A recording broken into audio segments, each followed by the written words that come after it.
Good morning or good evening, everyone, depending on where you are, of course. Welcome to this virtual roundtable on circular economy and opportunities for circular urban development. Thank you so much for joining us.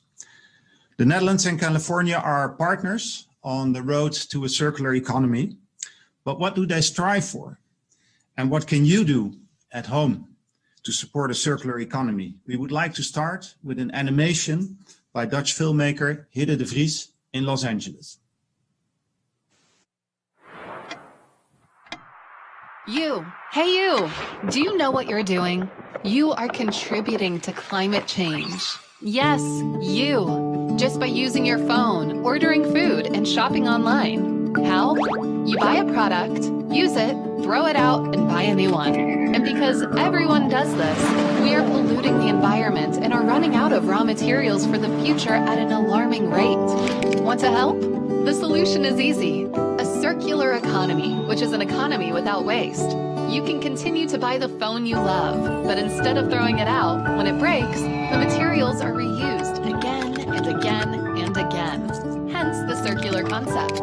This way, we never run out of raw materials and don't pollute the planet. Still doubtful? You know, your phone, clothes, and yes, even the building you're sitting in can be reused and recycled. Two pioneers that are leading the way are California and the Netherlands. California is committed to using more recycled plastics, banning plastic straws, and will be selling only electric vehicles by 2030. And the Netherlands aims to be a fully circular economy by 2050. Many companies have innovative ideas to make the circular economy a reality, and the Netherlands and California are working together to support this. However, the change also starts with you. So what can you do on a daily basis to help the transfer to a circular economy? Here are a few tips. Let's start with waste. Reuse and recycle products. Reduce what you throw out. How? Say no to plastic. Bring your own bags to the supermarket. Take a water bottle to work or use recycled materials when you renovate your house. What's more? Join the Meatless Monday movement. Skipping one serving of beef every Monday for a year saves the equivalent emission of driving 348 miles in a car. Crazy, right? Redecorating your home? Go circular and give your grandma's nice vintage couch a second life. There are various apps that you can use to find neat secondhand stuff. Clothes, for example. The textile industry produces 1.2 billion tons of greenhouse gas every year. So once you're done with your clothes or shoes, don't forget to donate or pass them to a friend or a younger sibling. Wasn't that insightful? It's time for a fundamental shift so that we all can continue to enjoy the planet in the future. After all, we only got one. Don't forget to pass this knowledge on sustaining the environment to your family and friends. Think circular, act circular. So, as we have seen, the circular economy is a way of keeping resources in circulation for a longer period of time at the highest possible value. What once was waste now becomes a valuable resource. But circular economy is more than just that. It's about renewable energy. It's about the preservation of biodiversity. It's about social inclusion. It's another way of designing, of producing and consuming. It's a new economic model that fosters sustainability and new businesses and jobs. And this new model is starting to flourish, both in the Netherlands and in California. One of the reasons that I feel privileged to work in California as a Dutch diplomat is that we are soulmates. We have the same views on so many topics. We are partners and frontrunners when it comes to our ambitious climate and sustainability goals. In November last year, a letter of intent was signed to deepen the collaboration between California and the Netherlands on sustainable mobility, resiliency, and the circular economy. This collaboration should be broader than just our governments. In the transition to a circular economy, public-private cooperation is key. Therefore, I'm very pleased that our roundtable today marks the start of a public-private partnership on circularity in the urban environment between the Netherlands and California. Over the next years, a consortium of Dutch companies will be working with Californian partners on circular urban development, sharing expertise and starting joint pilot projects. But why circular urban development? Well, core elements of circularity are embedded in our key urban systems, from water to housing and infrastructure to food and nutrition. It's all about sharing, reusing, repairing, remanufacturing, and recycling. So we have a lot of work to do, but at the same time, it's encouraging to see so many great examples already, like startups in San Francisco working on a future where all restaurant containers will be reusable, or Apple's ambitious goals to make all new iPhones, Macs, and other products from 100% recycled or renewable materials. Or the innovative projects that the companies in this consortium are already involved in, such as Schoon Schip, a circular floating neighborhood in Amsterdam. We can speed up and scale up these activities by sharing knowledge with partners from abroad, as we will be doing right here and right now. With us today are two very distinguished ladies, the Lieutenant Governor of California, Eleni Kounalakis, and the Netherlands Minister for the Environment, Stientje van Veldhoven. Welcome to both of you. It's great to have you with us today. We will be talking about your ambitious policies and about opportunities to strengthen the partnership between the Netherlands and California. So, Lieutenant Governor, Minister, I would like to start by asking both of you what your ambitions are when it comes to climate change and circular economy, and what can we do as governments to accelerate the transition? Minister, please. Well, Dirk, thank you very much. And I firmly remember this fantastic view, which is what you're standing in front of. When I visited California, I think it was just over 2 years ago, at the Governor Brown Climate Conference, and I had really a fantastic experience being in California, meeting all the people and seeing indeed how much we are soulmates, as you said, not to mention the incredible view, of course, from the Consulate General. I recommend everybody to go there and take a look. Talking about the topic of today, circular economy, for me, it is our secret weapon to counter climate change. And I think it is too much of a secret still, because if you look at the facts, the mining and processing of materials accounts for almost 50% of all greenhouse gas emissions, which illustrates the enormous potential of the circular economy to reduce at least part of these emissions. If we do not go towards a circular economy, we're not just ignoring half of the problem, we're also ignoring half of the solutions, because the circular economy is a very positive agenda. It's about taking chances, taking opportunities and turning them into new economic opportunities. Therefore, the Netherlands has committed itself to become fully circular by 2050. And this is anchored in a government-wide program focusing on 5 sectors: biomass and food, building and constructing, plastics, packaging, consumer goods like textiles, and the manufacturing industries like metals and electronics. And what I think is really crucial is that we have this government-wide approach. I just came from a debate in Parliament where we discussed again, and again, Parliament just pushed me to be even more ambitious and to move even further at a higher speed.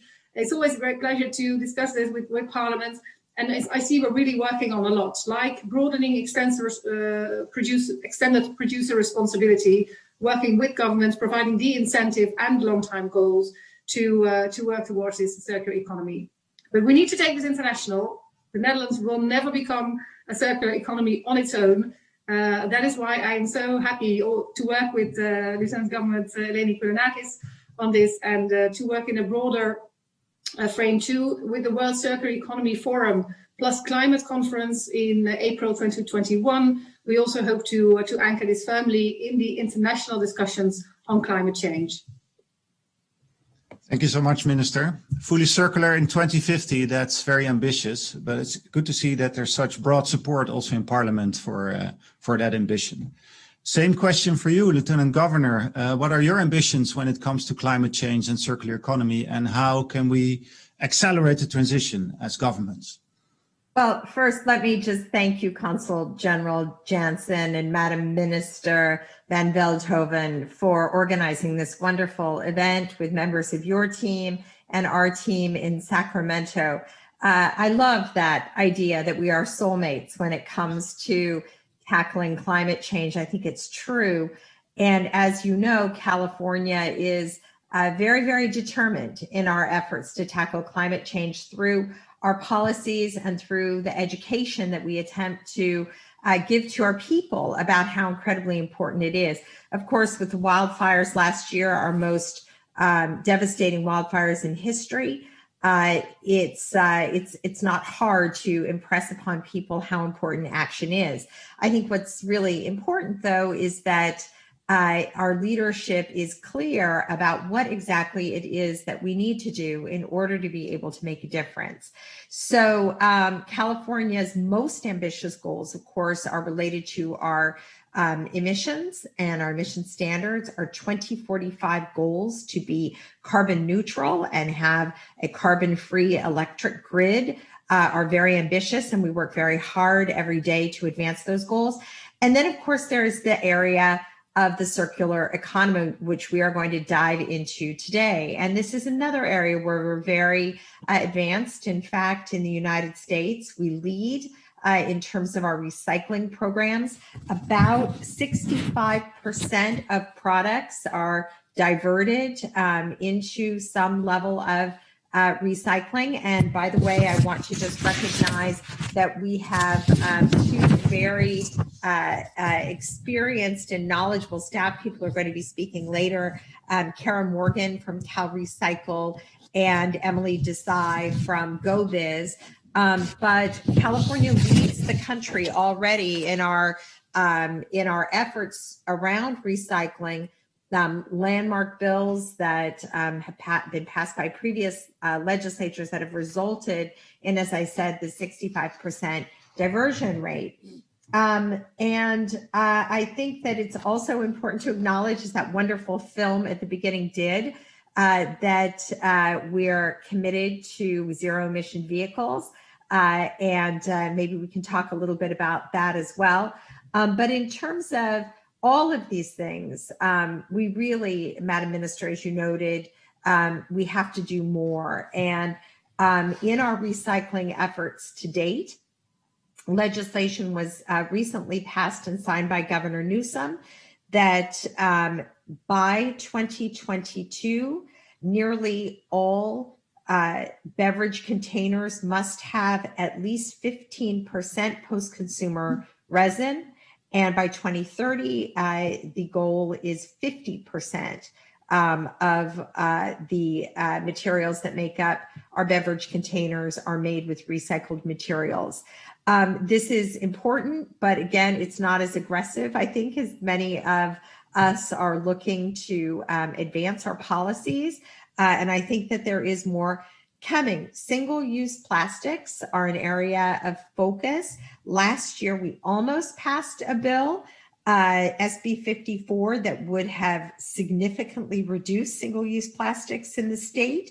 I expect that that bill will come back. But in the meantime, as the state works on these aggressive policies, we also see that other entities within the state are not standing still. So I'm very proud to serve as a regent of the University of California.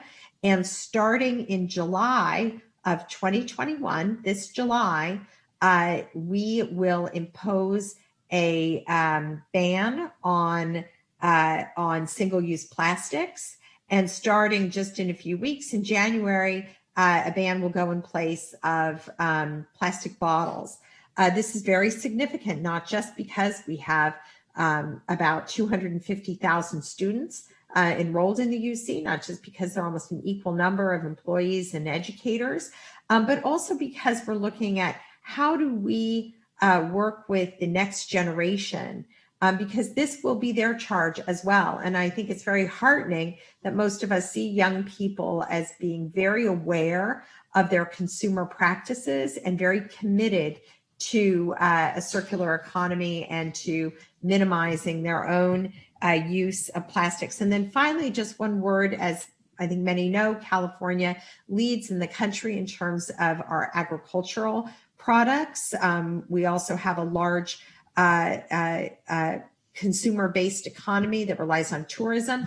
As you can imagine, a great deal of food waste goes on here. And the governor also signed a bill that will reduce organic waste disposal by 75% by 2025.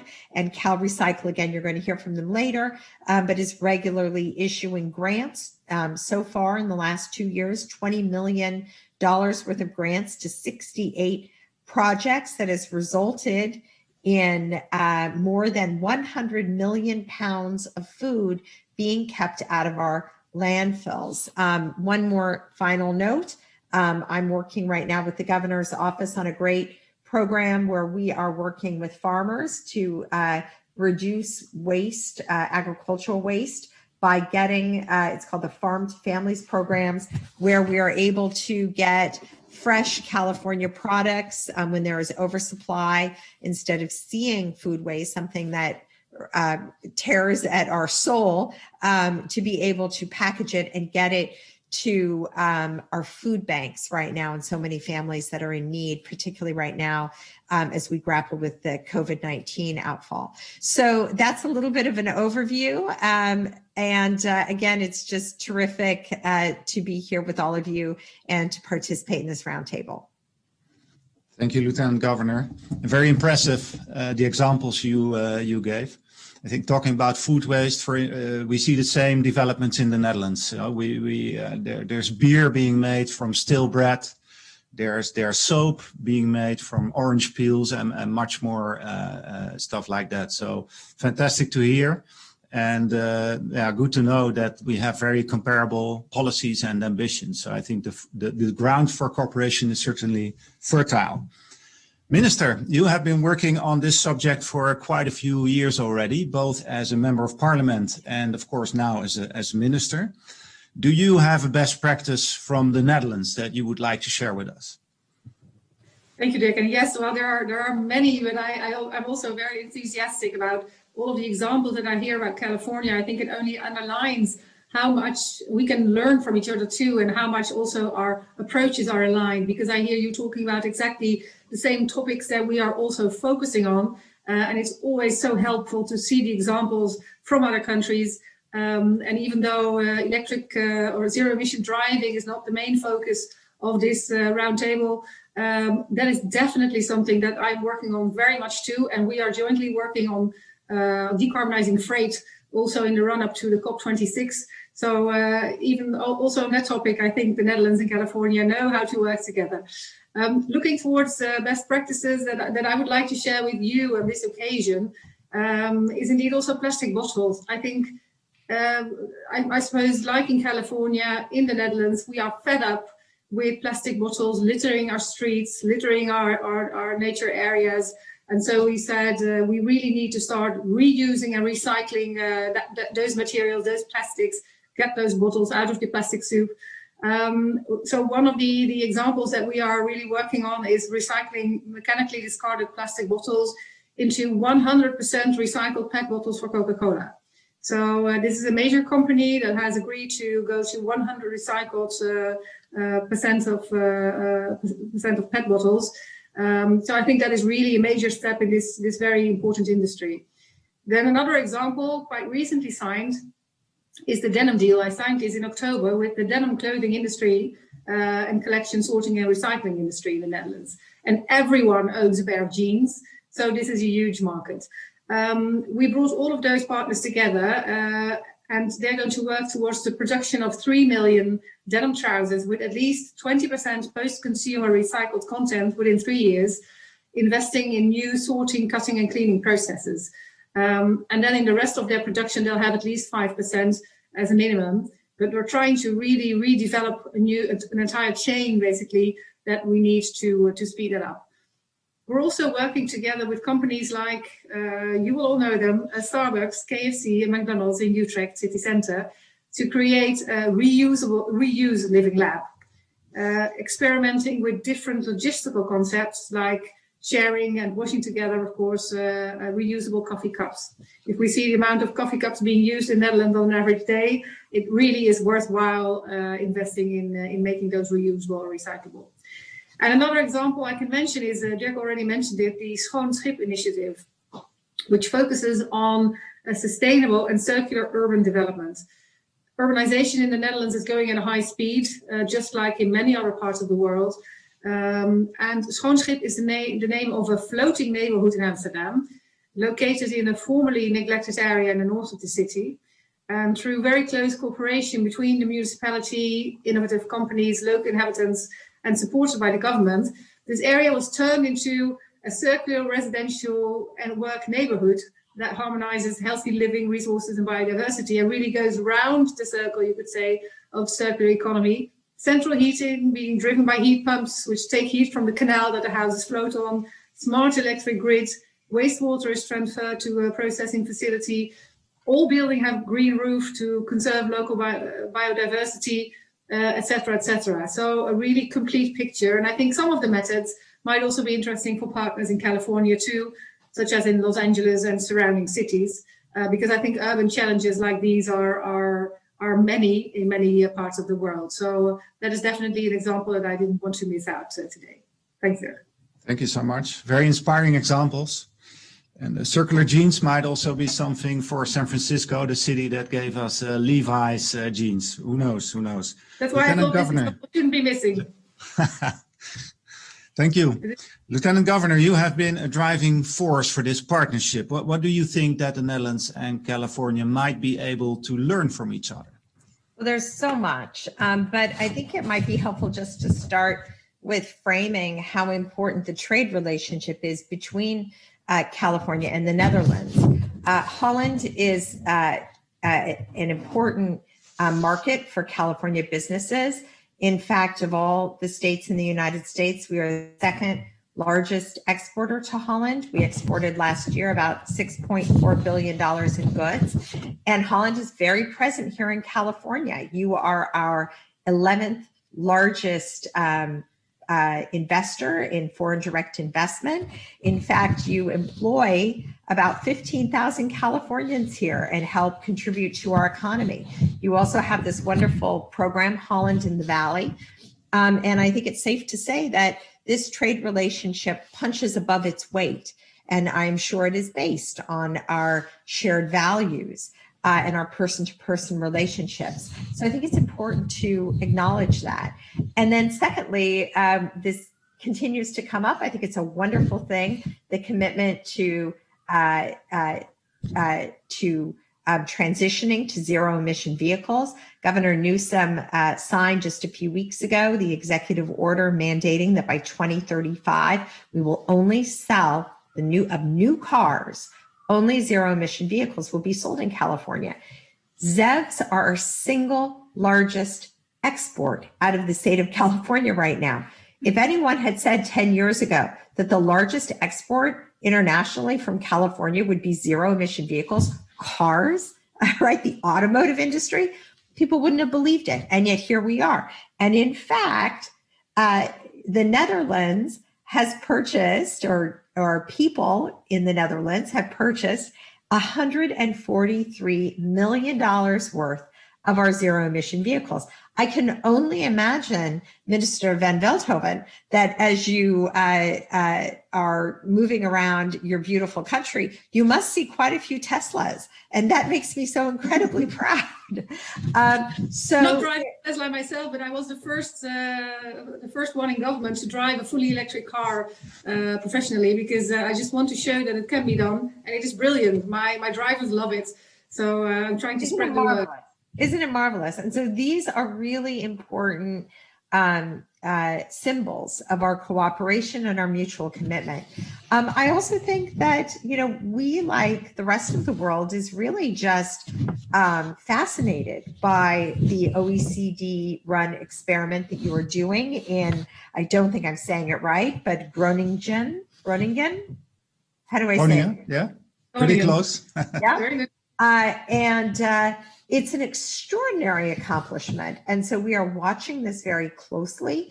And we intend to not just watch, but learn from this extraordinary experiment, what works, what is maybe not the level of our expectations of what we would imagine would work. And we will be following very closely over the years in order to be able to replicate the successes. Thank you so much. Somebody told me yesterday that the Netherlands has the highest Tesla density in the world. I have to check if it's true, but it goes to show the strong bond that we have. So there's a lot of good things and great projects already happening, but there's also so much work still to be done to make our economies more circular. So when you look ahead, where do we focus on together in this new partnership on circular economy between the Netherlands and California? Minister. Well, first of all, of course, I'd like to say that the denim deal is still open for new partners. So let's see if we can export the denim deal to California. I think that would be worthwhile exploring. I think also on plastics, we really share the same ambition, pushing towards that plastic, that the circular economy on plastic. So let's definitely see if we can exchange expertise and exchange best practices, because that I think in general is how we move on. If we want to move faster and further, we'll have greater speed if we do it together. So exchanging what works and what might not live up to the expectation, as the Lieutenant Government's formulated so diplomatically, I think that is definitely what we need to do. I think also learning from each other, collaborating, exploring joint pilot projects, such as field labs. I think they're always a great start to showcase circular innovation and work on joint circular solution in the designated area. So I would be really happy to explore those opportunities, because I really feel that we have a long road ahead of us, but we're both trying to pick us up as much speed as possible, either inside or outside of Tesla. Thank you. Lieutenant Governor, would you like to add to that? I will. Well, let me just say, noted, Madam Minister, we will leave today with a task, which is to see if we can find a pathway to participate in the Gene Recycle program. I'll tell you, I never get rid of my jeans. Once you find a pair that fits, how can you give them away? But I hear what you're saying, and there really is an awakening to the amount of wastefulness there is in clothing. You know, I think that the fact that clothing is so much less expensive than it ever was this kind of wonderful thing for those who couldn't afford to have the kinds of comfortable and durable clothing that used to be so incredibly expensive. But we've gotten to a very different place now, where the amount of wastefulness in clothing. In fact, I'll tell you, there are some shops that won't take used clothing anymore, because whether it's Goodwill or Salvation Army, some of our important charitable organizations, there's simply so much volume of what people are buying, using, underutilizing, and then throwing away, that our landfills are filling up with clothing. And this is something that we need to raise awareness. And let me just say, again, one other point that we've talked about, which is really how do we help to not just educate the next generation, but to support the activism of the younger generation that sees this sometimes even before their parents do. And that, to me, again, when we talk about building a coalition of like-minded people in the world who understand that we have the power to change our consumer trends and our perceptions of what we think is accessible, is okay. If you fly into the San Francisco airport today, or if you drive there or travel there to go somewhere, you better bring your own water bottle, because you cannot buy a bottle of water in a plastic container at the San Francisco airport. I see young people with their backpacks, and on a loop on the side is a plastic bottle because they fully intend to go to one of the water filling stations and fill up. So this is, again, I think a platform for cooperation, but also for helping to spread the word that these efforts are only going to increase in their intensity over time. And we welcome everyone to get on board and think creatively and think differently about how we use the precious resources of our precious planet. Well put. Thank you very much. For the last two questions, we now turn to two companies that are part of the consortium, Space and Matter and GrowX. First, I would like to invite Tjeerd Hakau of Space and Matter, who has a question for the Lieutenant Governor. Tjeerd. Yes. Thank you very much. It's an honor to be here in this virtual space. It's also impressive to see all the good examples in California. I was able to visit California last November, last year, and also saw a lot of great projects. Well, here with this cluster, we are mainly focusing on the built environment, on the neighborhoods where people live in. And here in the Netherlands, as Madam Minister already introduced briefly, we were able to create a floating neighborhood that is really focusing on the principles of the circular economy with all the cluster partners here, and also in collaboration with the local government. And I was just wondering, Lieutenant Governor, how would you see that a cluster like ours could start a collaboration with local Californian companies and also find a sort of pilot project in the built environment to show what the circular economy is capable of? Well, thank you very much for being here. Thank you for the question, and thank you for being in California. You are in California, is that right? Not yet. I do drive one of those zero emission. Right. Great. Okay, so Governor Newsom, he and I came into office at the same time. We were elected separately, but we have had a very robust collaboration around international trade and investment. And the way that we have set it up is by staffing people in the governor's office, which my team works collaboratively with, in order to be able to find these kinds of opportunities and develop them through the Governor's Office of Business and Economic Development. Emily Desai, who's our trade officer for Europe, is going to be up next. I encourage you to exchange information with her. And what the governor and I came in our meeting of the minds is we need to roll out the red carpet for international trade in a much more robust way. So he designated me as his representative for international trade, and I work with his administration in order to be able to expand it. So GoBiz has been for many years helping support California businesses to be able to expand their opportunity in our state. And what this partnership has done is expand that even further to include international companies that are looking to locate here or to partner with California companies. We are the largest. California has the most venture capital of any state in the country, and for all the reasons that we talked about in terms of our innovation around clean tech and the green economy, we are a destination location. So the answer is that the good news is we have an answer, which is the Governor's Office of Business and Economic Development. Again, you're going to hear from Emily later, has the ability to connect with you and direct you into some of the places where we think are ripe for partnership. Thank you. Thank you. Looking forward to working with GoBiz on this issue as well. Next is Art van der Kreken of GrowX with a question for Minister van Veldhoven. Art, please. Yes, good morning and good evening here. Minister, I'm very pleased to be here and already inspired by what I heard so far. I do have a question.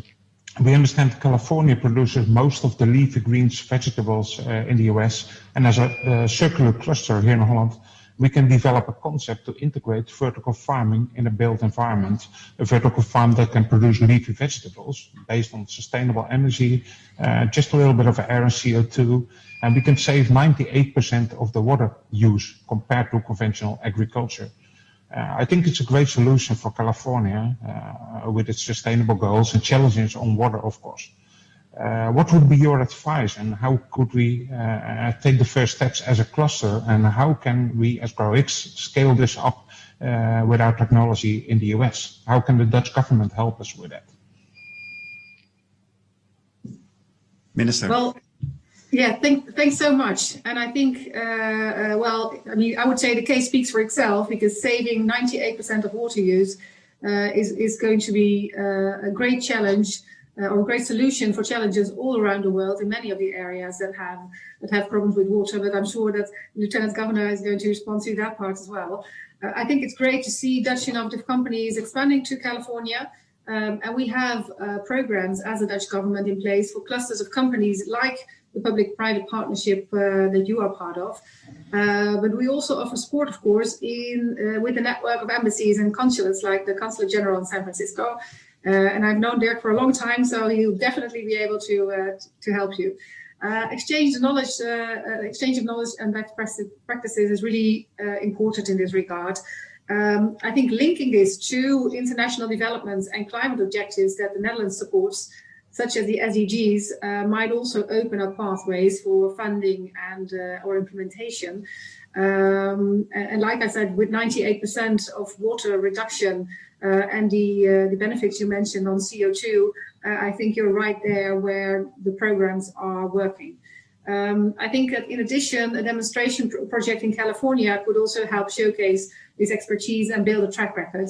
But I'm sure that Dirk will be able to assist you in seeing with the officers of the Lieutenant Governor how to bring this forward, because I'm sure that you'll find fertile ground for these kind of ideas in California if I look at the benefits which you just outlined.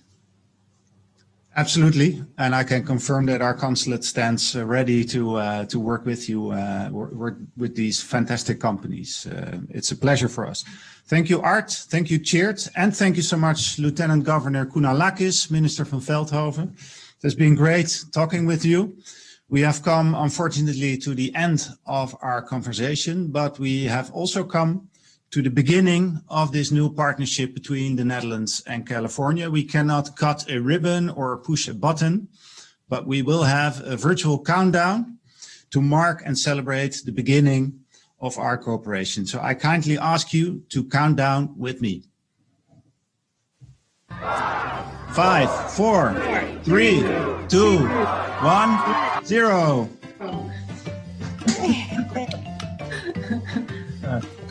Congratulations. It was great to have you with us, Lieutenant Governor, Madam Minister. Thank you so much. We will now show a short video, and after that, the roundtable will continue. So stay with us.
Good morning, everyone, and welcome to the second part of the roundtable. Thanks again to the Lieutenant Governor, Minister van Veldhoven, and all the companies that have been participating in the video we just saw. So moving into this next part, we will be diving a little bit deeper into the topic we've been discussing today, circular urban development. With us today are Karen Morgan from Cal Recycle, Emily Desai from GoBiz, the Governor's Office of Business and Economic Development, and from the Netherlands, Ruben Dubelaar, Advisor for International Affairs at Holland Circular Hotspot, and Tjeerd Hakau, founder of Space and Matter. So first, for this conversation, we will be hearing a little bit more from Emily and Kara about the landscape we have here in California. So what kind of regulations do we have when it comes to circularity in the built environment? What kind of incentives do we have in place for companies like we've been hearing from today that want to expand here? So after that, we will learn a little bit more about the partnership itself from Ruben and Tjeerd, how this came about, why the focus was so much on circular urban development, how they are looking to expand here, and what kind of partners they would be looking for. But first, over to you, Emily and Kara. Thank you. Good morning and good evening, everyone. My name is Emily Desai. I'm the Trade and Investment Rep for Europe within the California Governor's Office of Business and Economic Development, or GoBiz. Thank you very much to the Dutch Consulate and all the partners today for putting this together. And thank you to the Lieutenant Governor, whose presence today, really underscores our commitment to our relationship with the Netherlands. She's an important high-level champion for supporting a sustainable economy, and we really value the relationship we have with the Netherlands.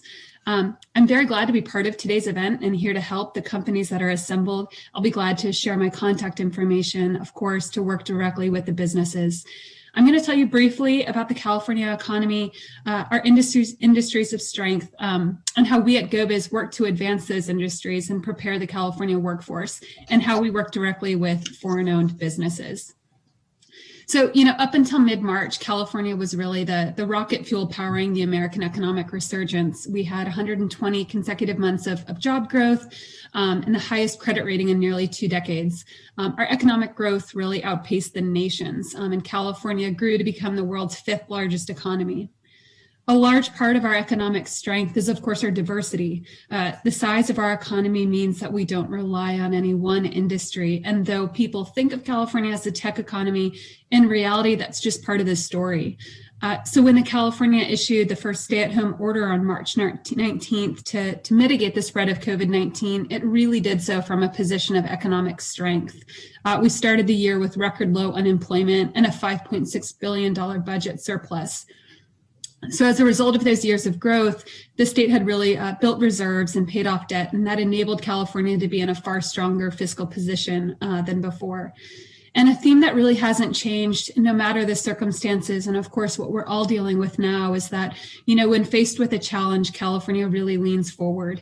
As we look toward economic recovery, as we think about resiliency, we of course want to build back better. And that's one of the commitments we have long shared with the Netherlands, maintaining a commitment to addressing climate change, to focusing on sustainability, promoting inclusive economic growth through sound state policy, and supporting industry innovation. And small businesses, including those that are foreign owned, are key drivers in economic growth. They create 2/3 of new jobs here.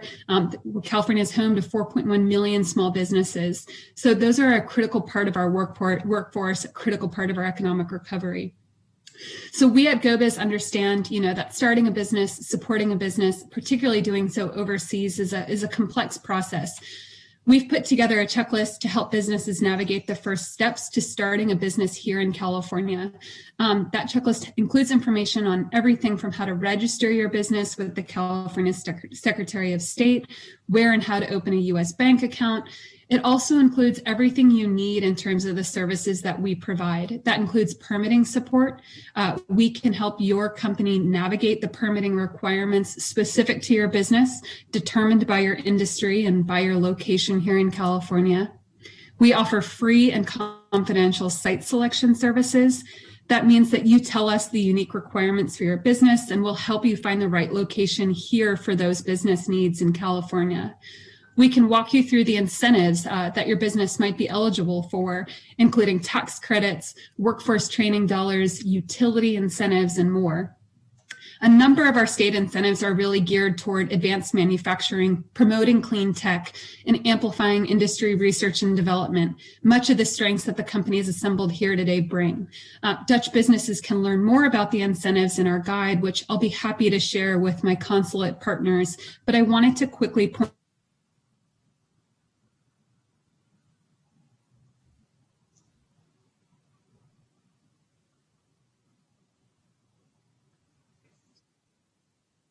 I think we lost Emily. I'm not sure whether the other ones are still hearing her, but I think the screen froze. So maybe we can go to Kara and then come back to Emily when she's back with us. Kara, would you be able to take over? You bet.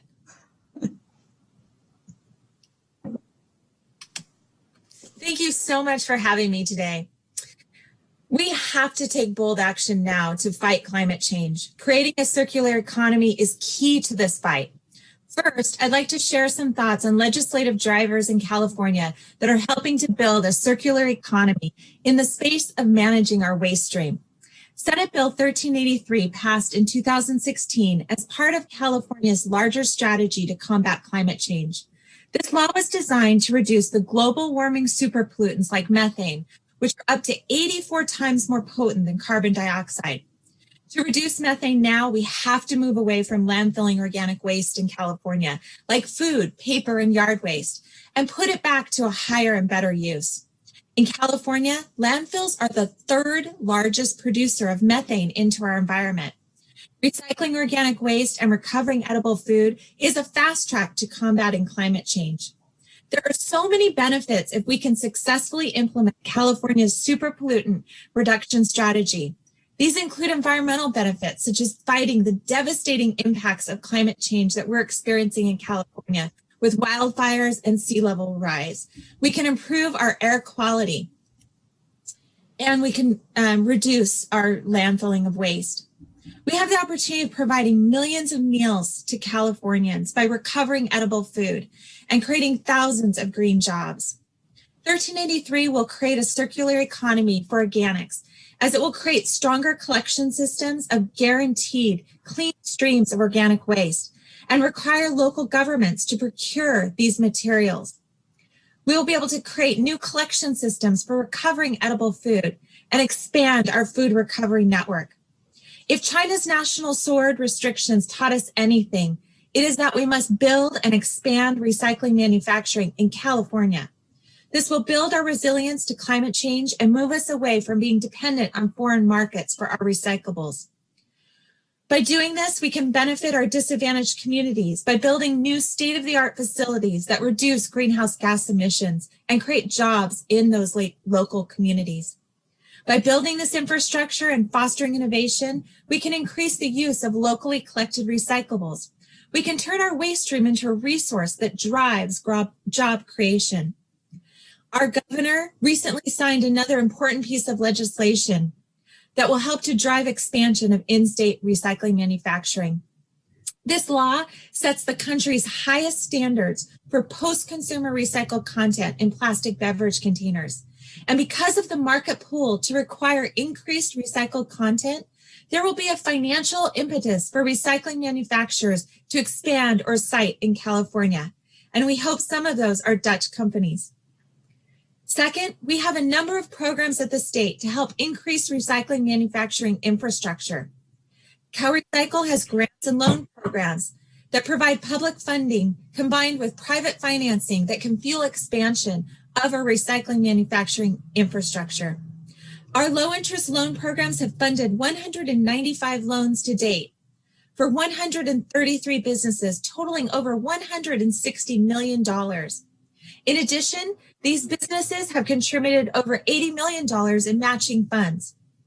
In 2019, we had 5 fiber, plastic, and glass greenhouse gas grants awarded at over $11.6 million to companies, and 36 food waste prevention and rescue grants at over $11.2 million.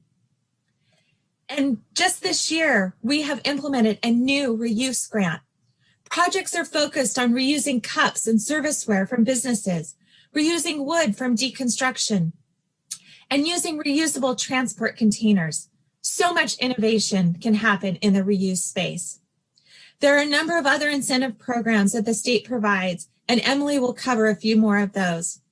CalRecycle provides recycling manufacturing businesses with a wide suite of assistance, such as introductions to feedstock suppliers. Additionally, CalRecycle collaborates closely with GoBiz to provide the full suite of the state's resources to recycling manufacturers that want to come to California. CalRecycle and GoBiz each assign a liaison to work with each recycling manufacturer. GoBiz and CalRecycle can introduce your company to local permitting resources as well. This collaboration connects recycling manufacturers with all of the state's available resources.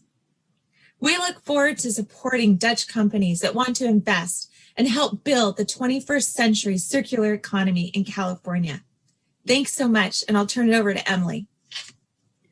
Thank you, Kara, and thanks for outlining that. I think the point that we're both underscoring here is, of course, the fact that CalRecycle and GoBiz work directly with your businesses to identify your needs and to work directly with you to identify the incentives that we can help to provide you to expand here in California. I mentioned the sales and use tax exemption for manufacturing. We also have another example I wanted to bring up, which is our Alternative Energy and Advanced Transportation Financing Authority. This is a program that really furthers the state's goals in decreasing our dependence on fossil fuels. It includes $100 million each calendar year for a full sales and use tax exclusion on equipment and machinery used in the advanced manufacturing process. That includes a variety of activities, including projects using recycled feedstock, advanced transportation products, etc. And we'd be happy to work with your business to identify those programs that are applicable to your operations. The final incentive I want to point out today is one that's important for all of us and a real driver for why foreign businesses come to California, and that's our workforce. Policy, job creation, and advanced training are, of course, all closely linked. At GoBiz, we help companies apply for the Employment Training Panel. That's a program that provides funding to employers to assist in upgrading the skills of their workers through training that leads to good paying, long-term jobs. The ETP is a funding agency, not a training agency. That means that businesses, your businesses, can determine your training needs and how to provide that training. Just in May, we announced that we had approved 38 contracts worth nearly 13 million in job training funds for over 12,000 workers. And we'd be glad to work with your businesses to see how those incentives apply to you. So in conclusion, I just want to note that California is really the state that invents the future because we thrive on innovation. Companies like yours are going to help keep California thriving in the innovation space. Economic research shows that technological innovation is accelerated during recessions, so states that already have a strong foundation in investment may be best suited to adapt to a post-COVID-19 world. And that's the world we all want to be in, one that focuses on a circular economy. We're already seeing that in our state. In our COVID response, we've seen Bloom Energy, a company that was refurbishing ventilators to respond to the shortage, refurbishing products that have an important healthcare component. That's part of our circular economy. It's an important part of our COVID response. We look forward to welcoming your Dutch business to California. Karen, I look forward to working directly with you to bring your company to California, to bring those good jobs to California, and importantly, to help us build a circular economy. And we look forward to working directly with you. So thank you. Thank you so much, Kara and Emily. And I know that you are great resources as well. You've been very instrumental for us here at the Consulate as well for making the right connections and introductions. So I'm very happy that you're with us today and that you will be here as well in facilitating and supporting these Dutch companies in this partnership in their next steps here in California. So thank you very much. And I think this is a perfect time for Ruben and Cheer to share a little bit more about the partnership they're in and the background of it and their ambitions here in California. Ruben, I'll pass it to you first. Thank you, Victoria, and great to be part of this discussion, and especially to be in the session with Emily and Kara. Feels like we're right in the right spot. And of course, also looking forward to our discussion again with Thomas Small of Culver City, with whom we had great discussions over the past years. So since 2018, we've been partnering with the Dutch Consulate in San Francisco, and together with cities and organizations in California, we've been exploring in what areas of circular economy we can work together. So we've visited California several times to explore the collaboration on waste management, plastics, textiles, and construction. And of course, we share our goals on less CO2 emission and energy reduction and less waste, but it also involves communities and affordable housing. And the integrated approach of the circular economy can be an answer, I'm sure of that. Because you cannot solve the waste issue if you keep designing houses or producing food in the same way as we've been doing over the past decades. So of course, we see that there are some major opportunities and projects in California, especially also in the Los Angeles area, on the new Green Deal, on organizing the most sustainable Olympic Games in 2028. And that's why we brought together a cluster of Dutch organizations that's very interested to see if they can work together with their partners in California and start doing business or expand business in California. And so you've seen a snapshot of the technologies and the knowledge that these companies have on offer. And I can assure you that these companies are really the front runners on circular economy in the Netherlands, all in their own field of expertise, and all have one thing in common, and that's that they've taken the integrated approach. They work together to design projects and technologies in a different way and look beyond their own technology on just one project or on one building. So this cluster, I think, has some very interesting pieces of the puzzle. And of course, we need to work with partners from California to make it happen. And like, for example, project developers, construction companies, technologies partners, you name it. And we would like to see if we can work with those partners on a first living lab, like was mentioned by the minister and several speakers before, or a pilot project, a kind of a proof of concept, taking a next step in circular area development, also in California, but of course also learn from technologies and knowledge in California so we can apply it in the Netherlands. So our aim would be to start a collaboration program before the summer of 2021, make it very concrete. From the Netherlands, we will start to work on a public-private partnership that brings in knowledge and network from the public, but also a bit of financial support from the Dutch government. But we need partners in California to make this really a success. And to give you an idea of what the cluster can do and how they've worked together on projects in the Netherlands, I'll just switch over to Tjeerd to take over and to tell you a bit more on Schoonschip and how some of the cluster partners work together on Schoonschip. Tjeerd, up to you.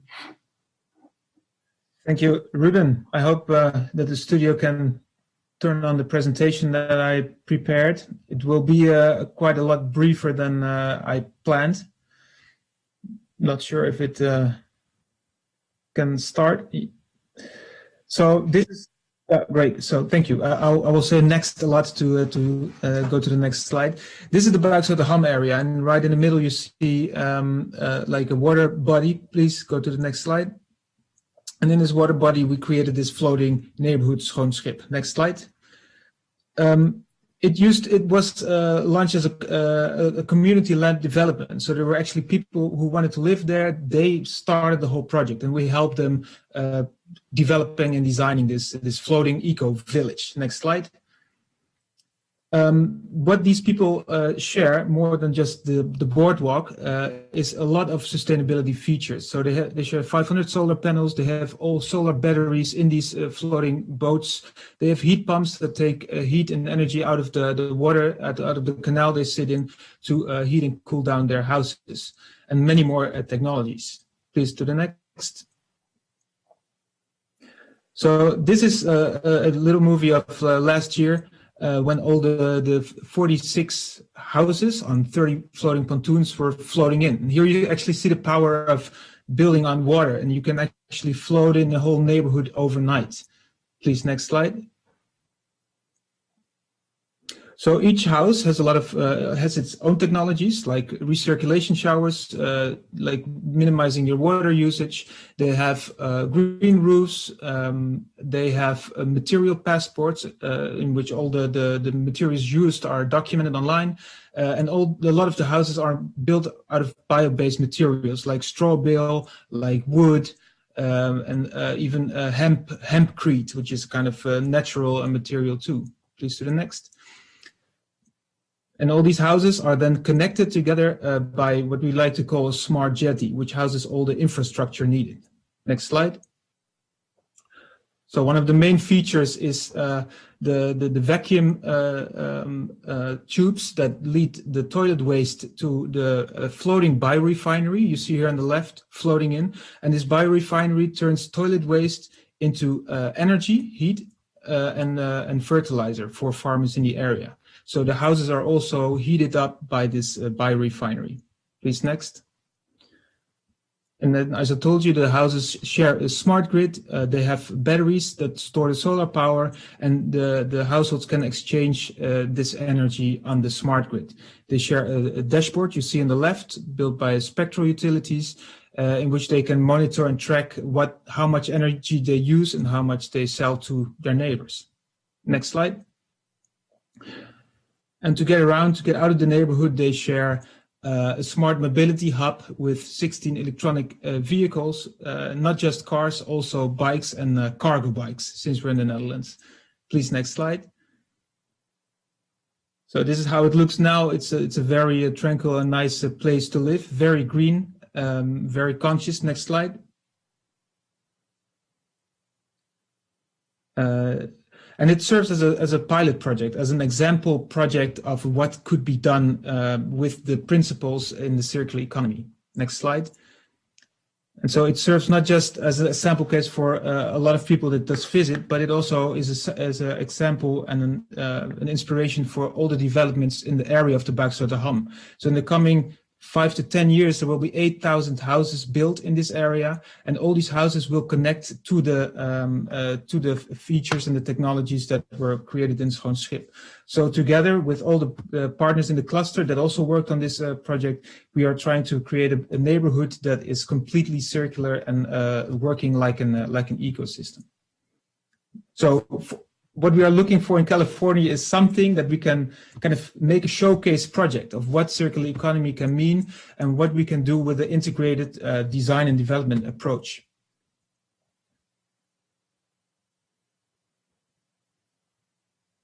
For this very comprehensive introduction. I think this provides a great overview for also our California participants, a little bit of background, what you've been doing in the Netherlands and what you're looking to do here in California.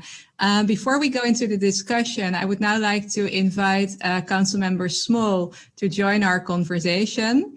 Councilmember Thomas Small from Culver City has been instrumental in the Culver City area, and I think in California in general, in making the transition to the circular economy a reality, or accelerating this transition. He's also visited the Netherlands before, so he's already a little bit aware of our approach, and one of, I think, the biggest supporters of the concept here as well. Before we go into the introduction, into the discussion, I would like to give the floor to Councilmember Small to share a little bit about his expertise and his experiences in Culver City. And then I would like to open it up for questions and discussions for everyone. Thank you. Thank you so much. It is such an honor and a pleasure for me to be here with you today, as it was for me to visit Schoon Schip last year with Tier and Ruben on an incredibly eye-opening tour of that project and of other projects in the Netherlands that are involved in the circular economy. Culver City, as a small city in the heart of Los Angeles, is eager to continue this collaboration, and I'm thrilled to hear about the potential pilot projects, and I want to get right in line for that. I'll be leaving the City Council this year to head up a new project that I believe Ruben, I've talked to him about it, called Culver City Forward, which is a public-private partnership between the very large media and film and television companies that we have based here in Culver City, including Apple and Amazon and Sony, and then HBO is soon coming as well, to a partnership between those companies and other companies in the city to help the city create projects exactly like the ones that we're talking about. So we have two affordable housing projects that are coming up that are just on the boards now. that I will continue this conversation with Ruben and TJ about how we can collaborate on those and possibly look at those as potential pilot projects here. And it's a fantastic opportunity to be involved at this at the local level in a city. We've had wonderful relations with the city of Amsterdam. Just recently, we collaborated on a new program that Amsterdam has on the delivery of integral design method in public spaces that is also very involved in this. So while we have a history already of a couple of years of collaboration, we've had meetings here in Culver City, and I was in Amsterdam last year, and also in Delft with my colleagues at the RAND Corporation, who have a long-standing relationship with the Technical University of Delft. So we're eager to see this continue to develop, and thrilled to see the incredible support on the state level. So thank you so much. I don't want to take up too much time, but I'll be happy to participate in the rest of the discussion. Thank you for this introduction, Thomas. I'm very glad to have you with us today. I would like to move now because we started, of course, this discussion, what's happening on the state level. We're zooming in a little bit now on the local level. How can we work together? How can we make a pilot happening? I would like to go into that a little deeper. So Ruben and Tjeerd, maybe we can move into the discussion and see how we can actually make this work, how we can get to a collaboration, maybe in Culver City, maybe somewhere else. What are your ideas and thoughts about moving forward? Victoria, maybe I can start and Tjeerd can add to that. So I have to say that also, and thank you all. I think there's always so much energy in the discussions that we have with you guys. I think that there's already, for me, I feel that there's energy. Thomas, also, like you mentioned, so I'm really looking forward to take this to the next level. And actually, Tjeerd and me, we've just been, and also together with Tamara, who you've met, of Metabolic, bringing together a first group of companies. And I would also like to mention that we're very open also to see what would fit to California, and if we can invite some other partners to join in. So I would also be curious to hear from you guys what you would need from us, from the cluster. And I think we can kind of make a first sketch on what we could do. But maybe we can put let's say a dot on the on a horizon, but on a horizon in the upcoming months, that we can come back to you with a next step and make it very concrete. So I think that would be a question for me to both Kara and Emily, and also for Thomas. Maybe Tjeerd, I don't know if you have anything to add to that. No, I think that's a very valid next step question. I'm also curious I really am excited to hear you again, Thomas, and about Culver City and about Culver City Forward. I would be really looking forward to work with you on that project. And I'm wondering, like, there must be other parties, local Californian parties, that also will contribute to this type of neighborhood development projects. And I'm curious, because we're not based in California yet. So what parties or what partners could we also find locally to collaborate with? Well, I can here in California. One of the first, I was thinking exactly along the same lines here.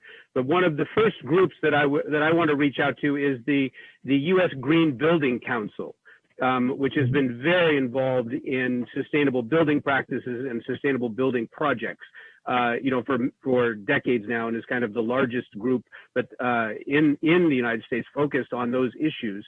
And they have a very active chapter here in Los Angeles, and I would definitely loop them in on to see what support and they could bring to specific projects. The architectural community is also key here. The American Institute of Architects, the Committee on the Environment, that's part of that group, would be very interested in being involved in this. And I would certainly, am now planning, now that we've had this conversation, I'm planning on getting you guys the specifics of these two projects that I'm talking about to see, if there's a way to find a way to collaborate on those. One of them actually you're both somewhat familiar with, because in the garden of the Venda Museum here in Culver City, where we had our meeting, maybe a couple of years now, the property is right adjacent to that and is controlled by the Venda Museum and the city. So it's we're talking about maybe only about 6 units of housing, but if we could approach it with circular development in mind, I think it could be a start, a bit of a revolutionary start. So so I will, very happily, you guys are already well known within the city government, and so we're well set up to begin these discussions of possible collaborations, on specific projects. Yeah, very good. I think indeed projects like this should start small. It's six houses is like you have visited the Keuvel right next to Schoonschip in Amsterdam. It is a tiny project, but the impact that it has eventually on not just the Buiksloterham area, but also in Amsterdam and eventually the Netherlands and hopefully the world, that it starts with a small project, but a very innovative project. And those small projects have inspired us here. There's already kind of a group around these issues, specifically here in Culver City, that will be able to support these efforts. And maybe also to add to that, and also to move a bit to Emily, I think you have some great programs lined up, some great opportunities for collaboration as well. What kind of opportunities do you see, Emily? If you hear the Dutch story, and if you, if we would like to gather, let's say, a group of California and Dutch companies and bring them together to see what happens. Sure, Ruben. Thanks for the question. I think the comments are correct in the sense that sometimes these projects are best started locally and started small. But what we at the state level can do is help to facilitate those connections to municipalities and cities like Culver City that are thinking in such an advanced and innovative way in terms of their city planning efforts. We're glad to facilitate those connections where we can. The other thing that we can obviously also do is really provide the landscape in terms of the policy and the work that the state is doing to provide the incentives and the financing and the grant support that Kara outlined that really support these industries. So that's one thing. An example that I would point out, I recently was actually working with a Dutch company that takes upcycled materials to create protective suits for the homeless populations. So I was able to work directly with that company and help provide them introductions to some of the social enterprise organizations here in the Bay Area, provided them those connections so that they could get to understand some of the homeless service providers that they might be working with, as well as the local manufacturing council to provide some guidance and advice for what it looked like to set up a manufacturing operation in the Bay Area. So we can facilitate those connections with the local experts, connections to folks like Thomas that are really, thinking forward in this area, and then providing that higher level landscape at the state policy level. But glad to engage directly with the companies here today to support however we can. If I can just interject for a second, having it is a tremendous thing for me to be on this call, on this meeting with Emily and with the Lieutenant Governor, because if as we move forward, if we can have a connection at the state level that supports this, that makes a tremendous difference at the local level. It just gives having the opportunity for her to make an introduction or to make a call or just to offer support for a particular project can make a tremendous difference. So these are the kinds of opportunities that are presented by convening a group like this. And it has tremendous strength that really works at the local level. So thank you for doing this. Yeah. Thank you, everyone. I see, Ruben, you have a last question maybe, and I think that's all we have. So I'll give you the floor. And I think after that, we have to come to a close of this particular meeting, but I see that there's so much here. So I would already like to invite everyone for a follow-up conversation in the beginning of next year and give you maybe some homework in the meantime to already think about how a project could look like and how we could take some next steps. So before we go to the closing, Ruben, you have the final question or a suggestion today. Yeah, thanks a lot. So I had a lot more questions, but then I'll also would like to reach out to Kara and just, I hear so much about these great projects of Call Recycle, and I think we're discussing now on, of course, on the circular area development, but I would also like to highlight that there are a lot of Dutch companies that have great technologies, and also would like to reach out as Holland Circular Hotspot to Cal Recycle to stay in touch and to see if you see other areas for collaboration, that we're also there to link you to other Dutch companies that are very interested to start up something or explore opportunities in California. Thank you. Thank you, Ruben. I couldn't agree more. And also with what Thomas was just saying, I think it's all about these partnerships, bringing together everyone from both states as local level in making sure these projects and collaborations will actually become reality. So this is all we have for now. But as I mentioned, I would like to already schedule a follow-up conversation in the beginning of next year to really make sure we're keeping on track and we're moving forward. Thank you, Emily. Thank you, Kara. Thank you, Thomas, Ruben, and Tjeerd. And of course, also the Lieutenant Governor and the Minister for having this great start this morning. Art from GrowX, I think, already left us, but thank you for the questions as well. Thank you very much, and looking forward to making this happen and seeing you in our next conversation. Thank you. Thank you. Thank you, everyone. Thanks.